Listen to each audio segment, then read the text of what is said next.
Në prag të festës së Kurban Bajramit, tregjet e baktive kanë filluar të mbushen me qytetarë që po bëjnë përgatitjet e fundit për blerjen e kurbanëve. Kjo festë e shenjtë për besimtarët musliman lidhet me sakrificën dhe përkushtimin, duke krijuar gatishmërinë e profetit Ibrahim për të sakrifikuar djalin e tij në shenjë bindjeje ndaj Zotit. Për këtë arsye, therrja e kurbanit konsiderohet një traditë me rëndësi të veçantë fetare dhe humane, pasi mishi shpërndahet edhe për familjet në nevojë. Edhe këtë vit, interesimi për blerjen e kurbanëve ishte i madh. Çmimet ndryshojnë varësisht nga pesha. Sipas shitësve, po shiten nga 150 deri në 300 euro. Gjatë vizitës sonë në treg, biseduam me një shitës kurbanesh, i cili tha se këtë vit ka më shumë interesim krahasuar me vitin e kaluar. Pikë parit, uroj Kurban Bajramit gjithë atyre që festojnë, e festosin me çnosh, me të mira, e me gëzime, e me përparime. Festa e kurbanit e ka vetën me prej kurbanin, dikush ata që e blejnë kurbanin, vinë tonë e treg e blejnë, por ulcini e dim si s'ka treg, s'ka kur gja, shesim tonë rrugë, e shohim se ku jemi sot.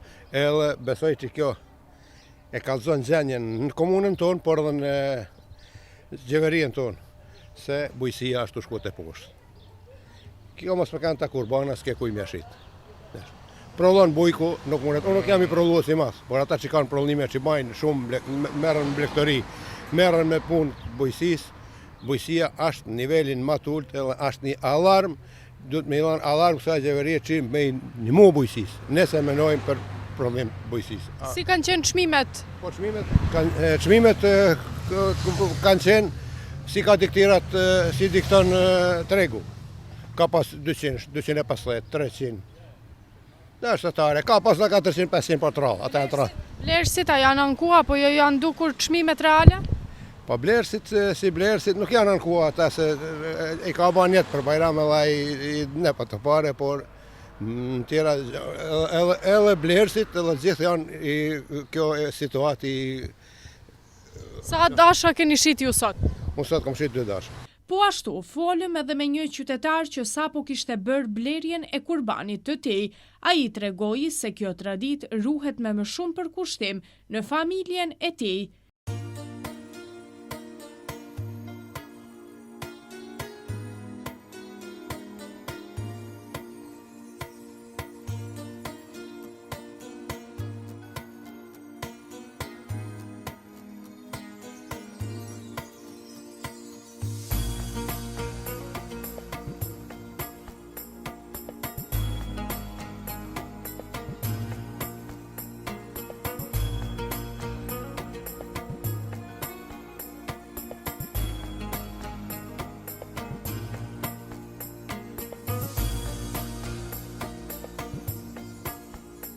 Ndjehemi kësuam se kam marrë në vend tem, mas 33 vjetëve, dhe e bëj një gest familjar për familjen time, dhe ai rituali familjar që ka qenë gjithmonë tu dhe si traditë në vendin tonë, jam të e shfrytzu atë momentin që duhet për me e bëj një gest shpirtnor.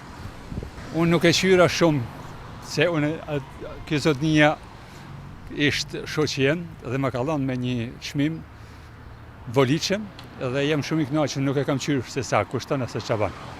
Unë ishte para vit që vito dhe që kam marrë edhe që e bëj këtë punë. E bëj në mënyrë për familjen time, ashtu si e bën edhe tonë bota në atë mënyrën tjetër. Për gjithë ato njerëz që e fesojnë dhe e lusin Zotin në mënyrë shpirtnore, unë i dëshiroj mirësi, mirësinë familje tyne, të gjitha ato që dëshiron aja familje dhe ato njerëz. Si qofshin ato musliman edhe në përgjithësi edhe katolik. Për mu janë njësoj. Veç Zoti është aja natyra që na ka kriju dhe ati lutemi me atë shpirtin tonë, por jam me mënyra që eksesive, që të thonë. Por me shpirt dhe me respekt të gjithë kombit tonë që jena shqiptarë. Festa e Kurban Bajramit vazhdon të ruaj vlerat e solidaritetit, sakrificës dhe humanizmit mes njerëzve. Përveç aspektit fetar, kjo traditë bashkon familjet dhe kujton rëndësinë e ndihmës ndaj tyre që kanë nevojë. Ndërsa afrohet dita e festës, qytetarët shprehen të gatshëm ta presin atë me paqe, mirësi dhe respekt për traditën.